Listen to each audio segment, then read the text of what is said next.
nagiinuman kayo? Pakailan mo! Ano ka bang pakailan? Mas mabuti.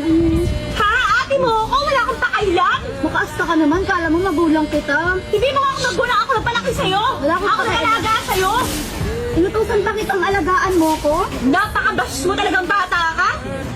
Ako nagmamala sa akin sa'yo? Sino pa magmamala sa akin? Palagi mo magmamala sa akin sa yung mga lalaki yan? Oo.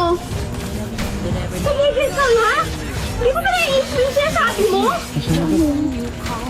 Alam niyo ba, ilang araw ko nang hinahanap yan, tapos dito lang kita maabutan kung hindi ko mababalitaan sa classmate mo? Kasi na po, te. Kapin mo ko? Ang alam ko, nag-aaral ka.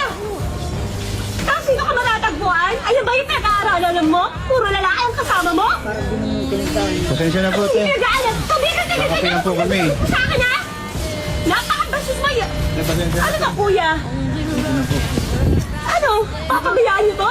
Nag-iisang babae kasama niyo? Nakakahiya ka, dito ka pa nag-i-skandalo. Ano ako nakakaya? O ikaw nakakahiya? Tagal naman na kami magkakakilala.